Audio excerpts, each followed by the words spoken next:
마태복음을 우리가 이제 공부를 하면서 마태복음의 서론적인 부분을 조금 짚고 넘어갈 필요가 있습니다.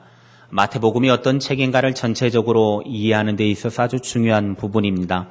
먼저 마태복음의 이해입니다. 마태복음은 한 유대인이 유대인들을 위해 기록한 복음서입니다.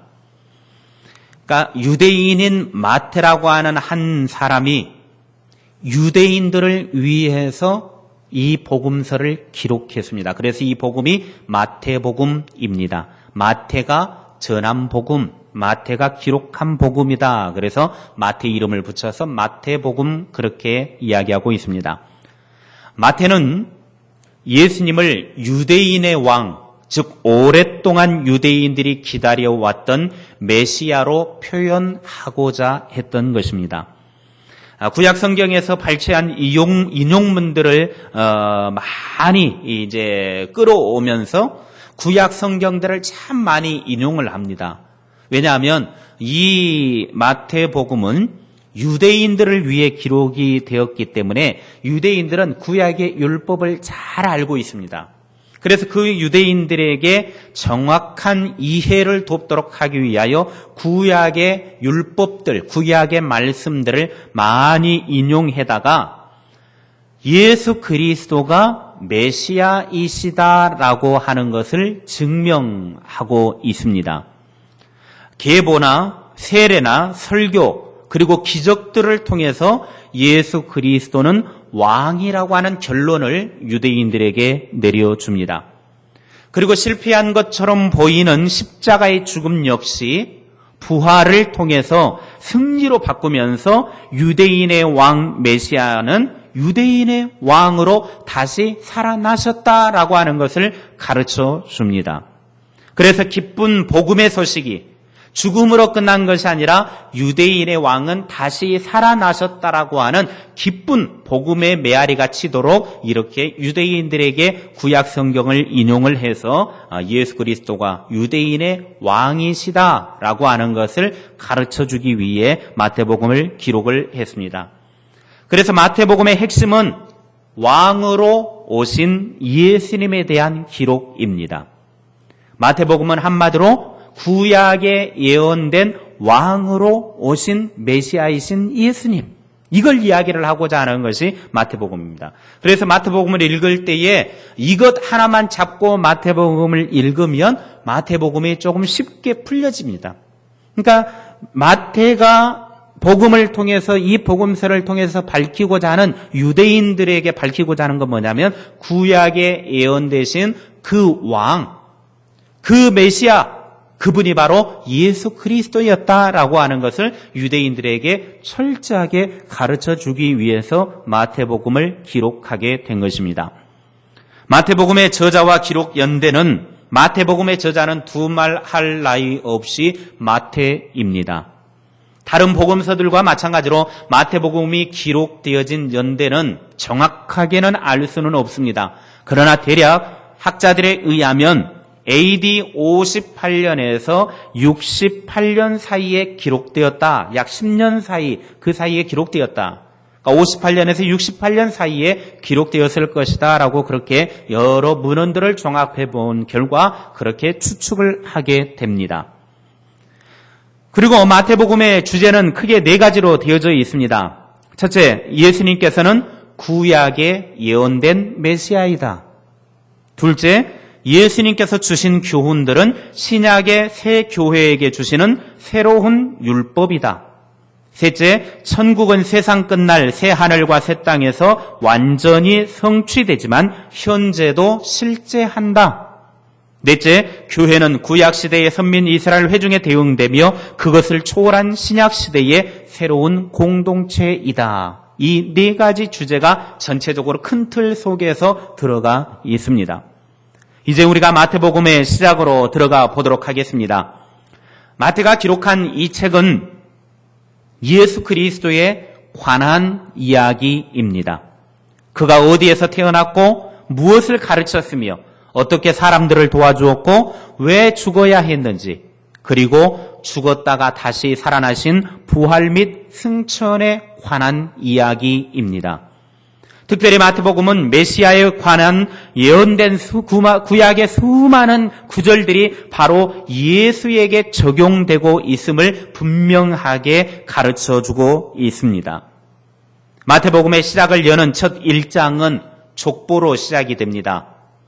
마태는 이제 복음이 시작이 되어지는 1장 첫머리에, 그것도 첫 장은 아주 중요한 부분인데, 그러면 왜 마태복음을 시작하면서 1장의 가장 중요한 서론 부분에서 족보에 관한 이야기를 하고 있는가 하는 것입니다.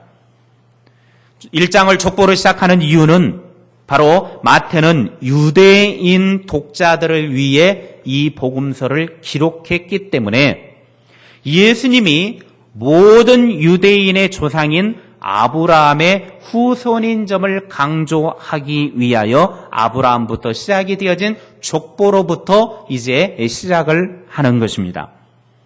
누가복음은 그 대상이 이방인들에게 활용하기 위해서 복음을 기록했던 것이 누가복음입니다. 그래서 실제적으로 마태, 마가, 누가, 요한 이 세 개의 복음서 중에 가장 먼저 기록되어진 복음은 누가복음입니다.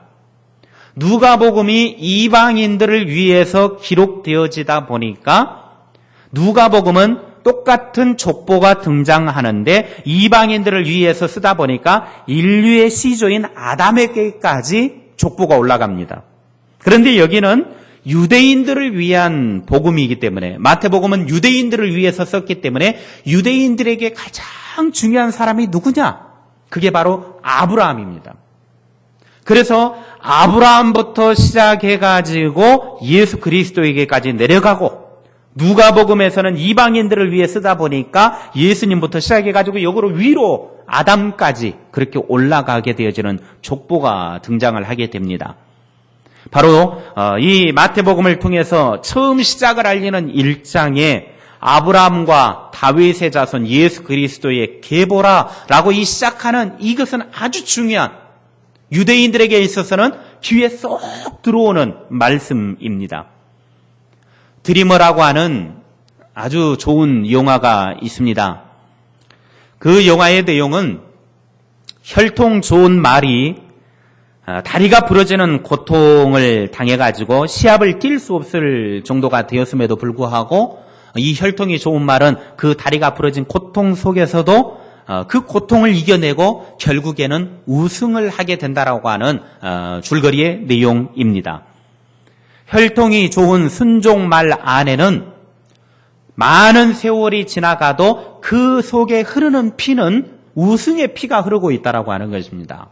그래서 혈통이 좋은 말들은 가격이 천정부지로 올라간다고 그러죠. 이렇게 우승한 말은 값어치가 막 그냥 뛴다고 합니다. 왜냐하면 그런 말들은 어느 순간에 길러지는 것이 아니라 이미 그 말의 피 속에는 우승의 피가, 말이 잘 달리는 피가 흐르고 있기 때문에 그 말은 그 자손 때에 가서도 계속해서 우승할 수 있는 피가 흐른다라고 그렇게 여기어서 그런 말들은 아주 값어치가 많이 올라간다고 합니다.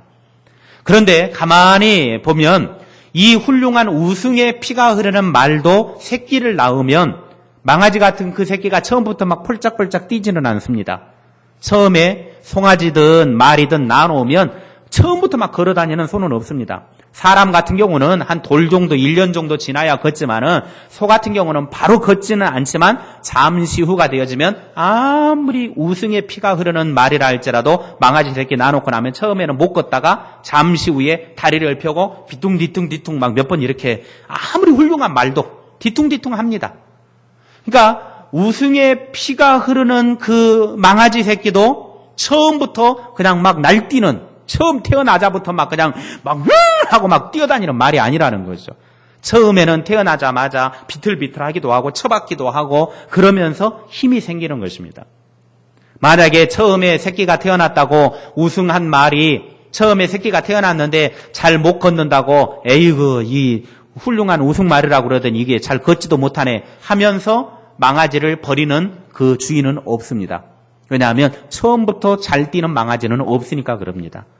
이 말은 우승의 피가 흐르기 때문에 처음에는 잘 못 걷더라도, 잘 뛰지 못하더라도 훌륭한 이런 이제 훈련의 과정을 거치고 나면 나중에 그의 어미처럼 우승을 할 수 있는 피가 그 속에 흐르고 있기 때문입니다.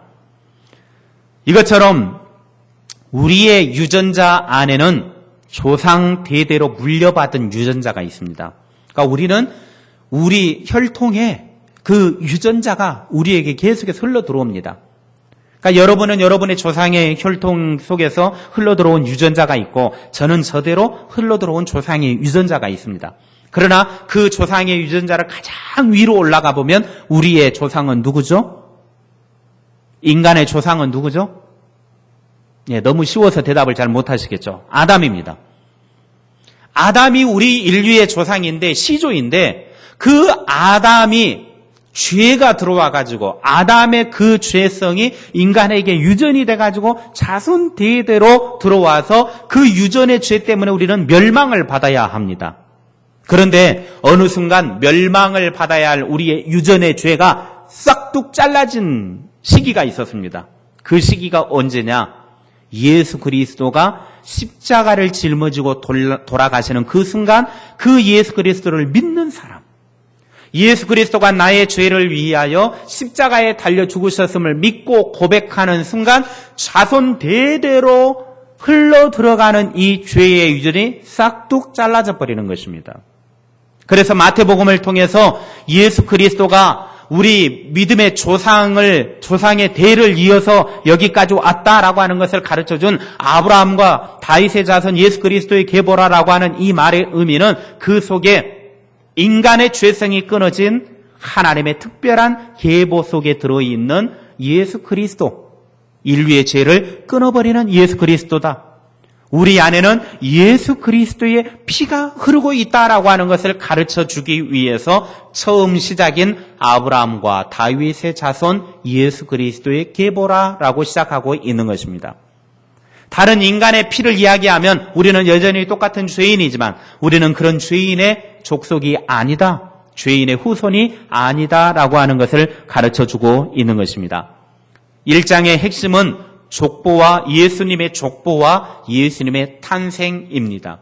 그래서 성경을 읽을 때에 그 성경이 잘 이해가 안 되는 이유 중에 하나는 뭐냐면 그 장마다의 어떤 주제가 있고 그 장에 흐르는 맥이 있는데 그걸 이해하지 못하고 그냥 무작정 읽으니까 성경이 딱딱한 책, 성경 읽으면 졸리는 책, 이렇게 생각하는 겁니다.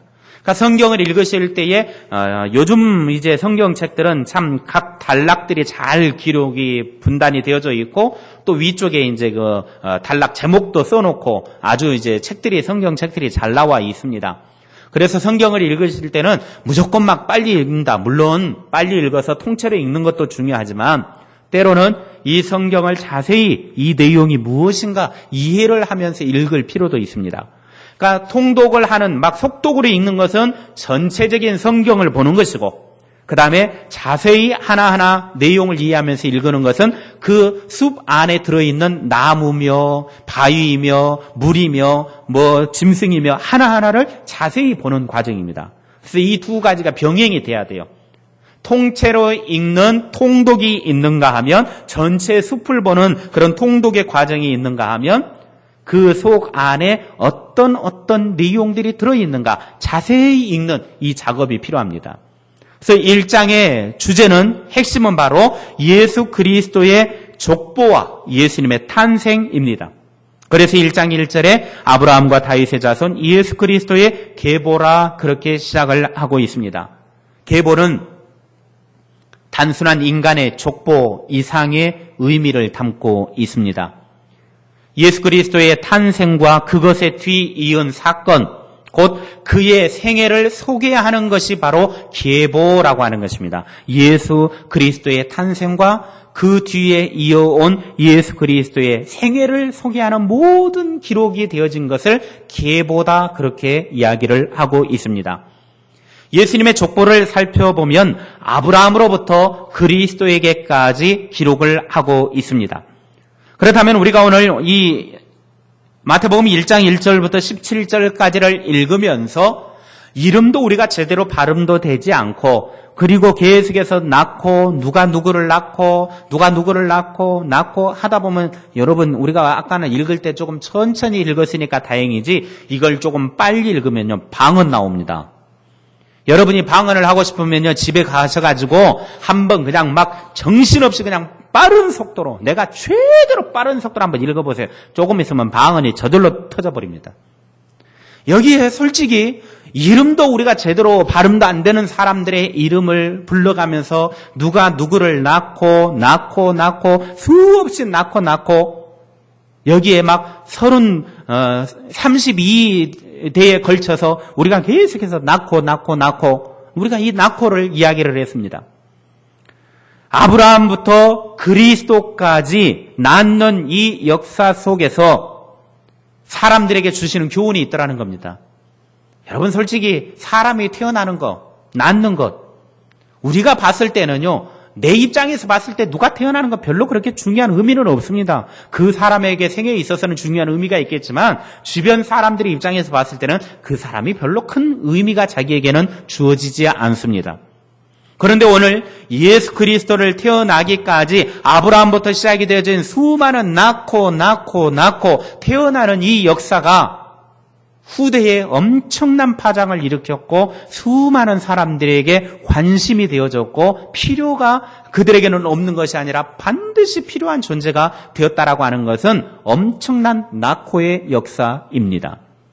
이렇게 지료한 예수 그리스도의 계보 속에서 주시는 교훈을 알게 되어지면 큰 은혜가 된다라고 하는 것입니다.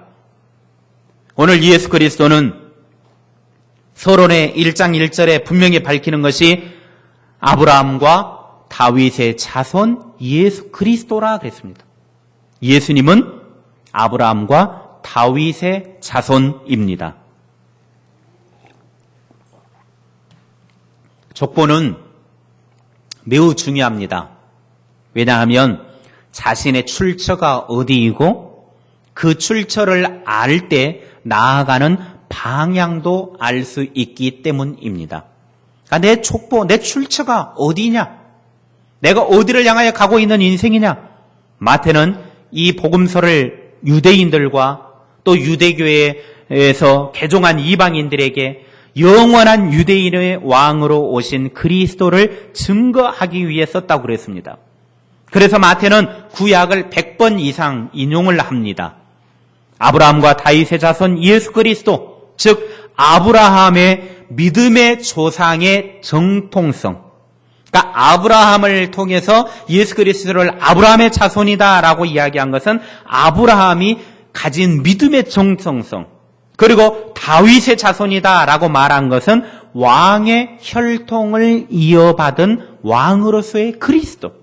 이 두 가지를 지금 유대인들에게 설명하기 위해서 아브라함과 다윗의 자손이다 그렇게 이야기합니다. 그래서 마태복음의 여러 구절을 보면요, 아브라함과 다윗의 자손 예수 그리스도요, 이런 표현들이 많이 나옵니다. 이게 바로 아브라함을 후손이라고 하는 것은 믿음의 정통성을 이야기하는 것이고, 다윗을 이야기를 하는 것은 왕의 정통성을 이야기함을 통해서 예수 그리스도가 믿음의 정통성과 왕권의 정통성을 이어받은 메시아이시다라고 하는 것을 가르쳐주기 위한 것이었습니다. 그러니까 예수 그리스도는 아브라함의 자손이다. 이거는 아브라함이 믿음의 조상이었다라고 하는 근거를 가지고 이야기하는 것입니다. 유대인들이 정통성을 이야기할 때 그들의 순수한 믿음의 피를 아브라함부터 시작합니다. 아브라함부터 믿음의 정통성을 이어받기 시작하죠. 왜냐하면 아브라함이 하나님의 부르심을 받고 고향과 친척과 아비집을 떠나서 하나님 앞에 순종함을 통해서 믿음의 가문을 일으켜 세웠기 때문에 아브라함부터 믿음의 정통성을 이제 보기 시작합니다. 그래서 유대인들에게 있어서 믿음의 사람은 누구냐? 믿음의 계보를 이어주는 첫 번째 사람이 누구냐? 그러면 아브라함 그럽니다. 아브라함. 그래서 지금도 유대인들 이름 보면요, 아브라함이라고 하는 이름이 들어가 있는 사람들이 많습니다. 축구할 때도 보면요, 그쪽 중동에 있는 사람들 이름들 들어보면 아브라함 뭐 이렇게 붙여가지고 이름 나오는 사람들이 참 많아요. 왜냐하면 아브라함이 믿음의 정통성을 가진 사람으로 그들은 믿음의 조상으로서 아브라함을 이야기하기 때문에 그렇습니다.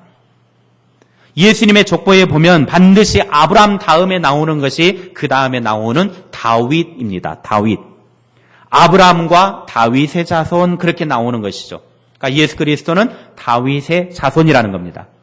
성경에 나타난 많은 인물 중에 성품에 있어서 다윗만큼 메시아의 성품에 가까이 나가는 인물은 없습니다. 그래서 성품 중에 메시아를 가장 닮은 사람의 성품이 누구냐 이야기하면 다윗 왕을 이야기를 합니다. 마태는 이 복음서를 통해서 여러 사람들의 입을 통하여 예수 그리스도가 유대인의 왕이고 메시아이시고 다윗의 자손임을 증거해 주고 있습니다. 예수님의 조상이었던 아브라함과 다윗은 어떤 사람들이었습니까? 아브라함이 이삭을 낳고 이삭이 야곱을 낳고 야곱이 12아들을 낳고 그 12아들들이 낳고 나와서 이스라엘 민족 공동체를 형성을 했습니다. 아브라함은 이스라엘 민족의 조상이라는 겁니다. 다윗은 아브라함의 후손으로 이스라엘의 두 번째 왕이 되었습니다. 사울 왕에 이어서 이스라엘의 두 번째 다윗 왕이 세워졌습니다. 베들레헴 들판에서 양을 치던 목동이었는데 어느 날 하나님의 부르심으로 왕이 된 사람입니다. 그런데 아브라함과 다윗 이 두 사람에게 있어서 공통점이 있었습니다. 첫째는 믿음의 사람들입니다. 첫째는 믿음의 사람들. 아브라함은 혈통상 조상일 뿐만 아니라 믿음에 있어서도 역시 조상이었다라고 하는 것입니다. 혈통적으로도 조상이었지만 믿음의 부분에 있어서도 그들의 조상적인 어떤 그런 모습을 보여주었습니다. 한마디로 아브라함의 신앙은 행동하고 순종하는 신앙이었습니다. 떠나라고 하면 떠나고 바치라고 하면 바치는 사람이었습니다. 단 한 번도 하나님의 명령에 아니요, 못합니다, 싫습니다, 거부한 적이 없습니다. 하나님의 말씀에 한 번도 부정해 본 적이 없습니다. 심지어 외아들 이삭을 하나님이 바치라고 명령하셨을 때 그것도 100살에 낳은 아들 이삭을 번제의 제물로 드리라고 하니까 아브라함이 어떻게 했습니까? 야고보서 2장 21절 23절에 이 부분을 우리들에게 설명을 해줍니다. 같이 읽겠습니다. 시작. 우리 조상 아브라함이 그 아들 이삭을 제단에 바칠 때에 행함으로 의롭다 하심을 받은 것이 아니냐. 내가 보거니와 믿음이 그의 행함과 함께 일하고 행함으로 믿음이 온전하게 되었느니라. 이에 성경에 이른바 아브라함이 하나님을 믿으니 이것을 의로 여기셨다는 말씀이 이루어졌고 그는 하나님의 벗이라 칭함을 받았나니. 아멘. 하나님이 외아들 하나밖에 없는 아들 이제 더 이상 낳을 수도 없습니다. 원래 이삭을 낳을 때도 낳을 수 없는 중에 낳았습니다. 그런데 그 아들이 어느 정도 청소년까지 성장을 했는데 그 아들을 번제의 제물로 바치라 하나님이 명령하니까 싫습니다. 왜 이걸 바칩니까? 이제 저는 더 이상 자식을 낳지도 못합니다. 어떻게 이 소중한 아들을 바칩니까? 나는 그럴 수 없습니다. 아브라함은 거부하지 않았습니다. 하나님의 말씀에 순종하여 아들을 번제의 제물로 드리려고 갑니다. 순종했습니다. 자식까지도 하나님께 바친 사람이 아브라함의 믿음입니다. 다윗도 어려서부터 철저한 신앙인이었습니다. 그는 소년 시절 골리앗과의 싸움은 유명한 이야기로 우리들에게 들려집니다. 그때 다윗이 한 말을 보십시오. 골리앗과 싸움을 할 때에 어린 목동이 그 거인 장수 골리앗과 싸우는데 뭐라고 말하는지 보십시오. 사무엘상 17장 45절 46절입니다. 같이 읽습니다. 시작.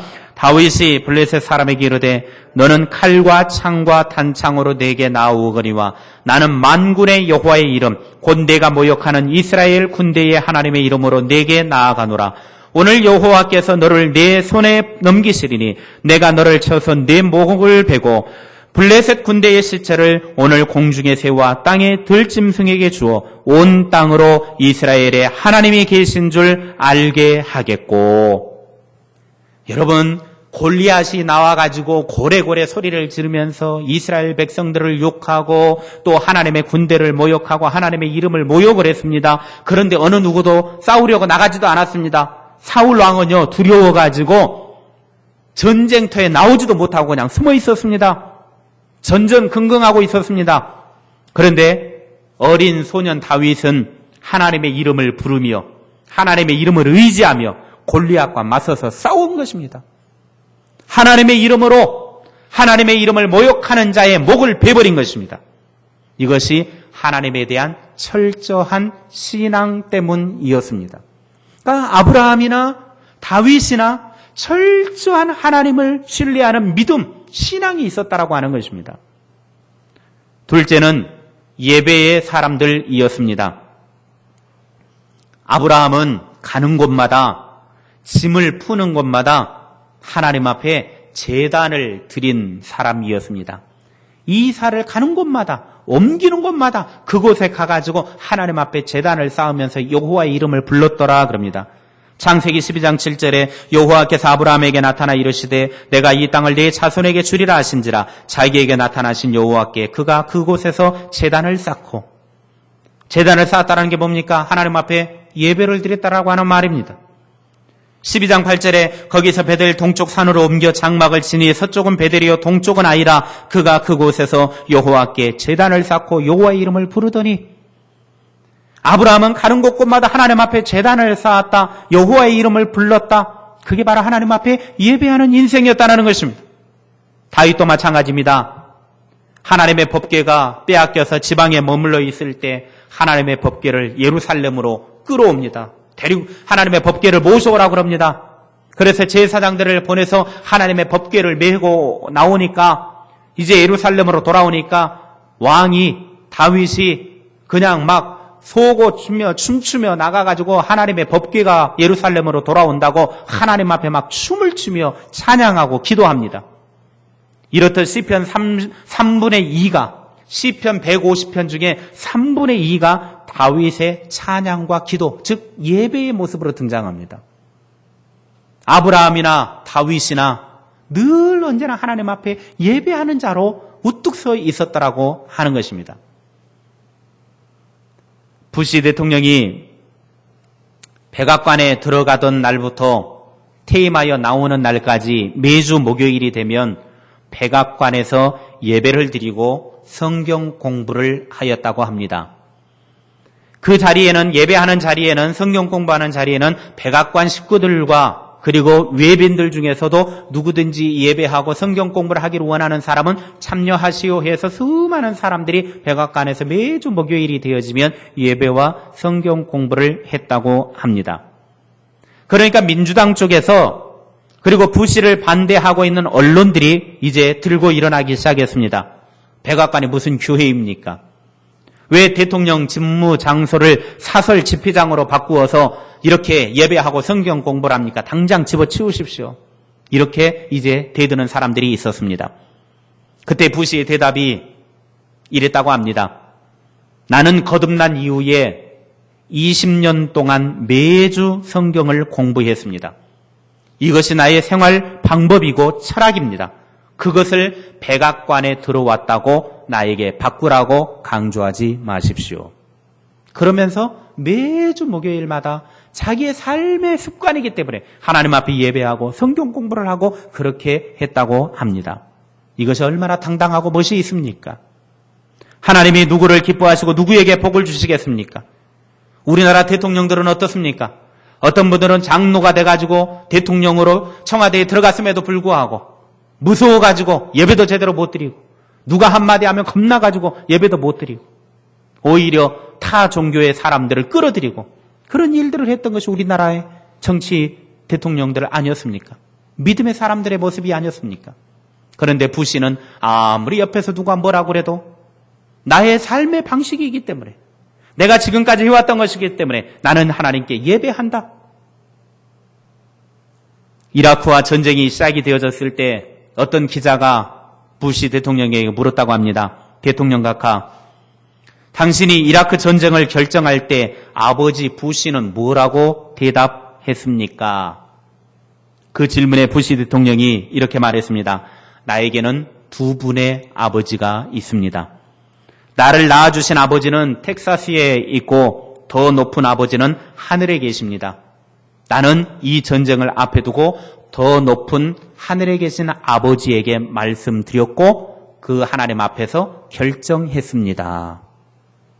전쟁을 하는 것도 자기 아버지, 육신의 아버지에게 묻기보다는 하늘에 계신 아버지에게 묻고 하늘에 계신 아버지의 뜻이 무엇인가를 생각하면서 결정을 해서 전쟁도 했다라고 그렇게 답변을 했습니다. 이것이 바로 부시의 신앙입니다. 그는 무슨 일이든 하나님 아버지께 묻고 하나님의 응답을 받은 것입니다. 이런 신앙이 하나님을 기쁘시게 하는 신앙이며 은혜와 복을 받는 신앙인 줄로 믿습니다. 이렇듯 우리도 예배에 빠지지 말아야 합니다. 예배에 성공해야 합니다. 주일 낮 예배는 물론이거니와 오후 찬양 예배와 수요 예배까지도 우리는 예배에 성공해야 합니다. 주일 낮에는 많은 사람들이 와서 예배 자리를 채우지만 주일 오후에는 한 반이 빠져나가고 수요 예배는 또 거기에서 반이 빠져나가 버립니다. 도대체 이게 뭡니까? 하나님 앞에 예배하지 않고서 예배하는 자리에 서지 않고서 절대로 하나님의 복과 은혜는 누릴 수가 없습니다. 우리는 하나님 앞에 정신 차려야 합니다. 내가 아무리 몸이 아파도 죽을 만한 그런 죽을 정도로 그렇게 고통스러워도 교회 와서 죽으십시오. 그게 더 아름답습니다. 하나님 앞에 예배드리다가 돌아가실 그런 작정을 하고 믿음 생활을 하십시오. 저도 하나님 앞에 예배하다 죽었으면 좋겠습니다. 다른 데 가서 뻘짓하다가 죽는 것보다 더 낫습니다. 목사가 다른 데 가서 놀다가 죽었다네. 뭐 하다가 죽었다네. 그것보다 차라리 교회에서 예배하다가 돌아가셨다네. 얼마나 멋있습니까? 믿음의 사람들도 어디 관광차 타고 예배드리지 않고 놀러 가다가 죽었다네. 예배 안 드리고 산에 놀러 가다가 떨어져 죽었다네. 그런 소리 들으면 좋지 않잖아요. 어떤 장로님이 놀러 갔다가 산에서 추락해서 죽었다네. 예배 안 드리고. 그러면 얼마나 꼴사납습니까? 여러분, 우리는 철저하게 하나님 앞에 예배 드리는 자가 되어야 합니다. 예배 안 드리고 무엇을 하겠습니까? 예배 안 드리고 하나님 앞에 무슨 사랑을 받겠습니까? 예배 안 드리고 하나님 앞에 무슨 복 받기를 원하십니까? 우리는 예배에 성공하는 자가 되어야 합니다. 우리가 하나님 앞에 예배하지 않고서 절대로 하나님의 기쁨이 될 수 없는 것입니다. 그러면 그렇죠. 주일 낮 예배 한 번만 드렸으면 됐지. 그럼 밥도 한 끼만 드시고 마십시오. 여러분, 우리의 삶이 이런 핑계 저런 핑계 되면요. 다 핑계 될 수 있습니다. 핑계 없는 사람이 누가 있겠습니까?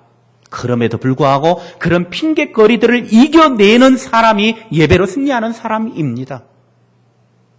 그 수많은 사람이 오늘 이 자리에 있어야 될 사람들이 다 어디에 가 있습니까? 지금 뭘 하고 있습니까? 그렇게 예배를, 공적인 예배를 잘 지킵시다. 한번 돌아보십시오.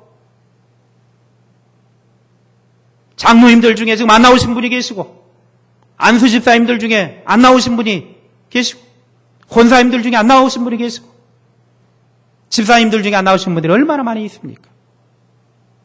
그렇게 말을 해도 언제까지 그렇게 신앙생활을 하시려고 하십니까? 지금까지 그렇게 해왔으면 잘못되어진 것이니까 고치셔야죠. 서로 하나님 앞에서 정말 똑바로 신앙생활을 하도록 바로 서도록 우리가 바꿔나가야죠. 언제까지 그렇게 하실 겁니까? 우리가 지금까지 그렇게 해왔으니까 그렇게 살다가 가게 떼버려 두십시오. 아니죠. 잘못되었으니까 바꿔야죠.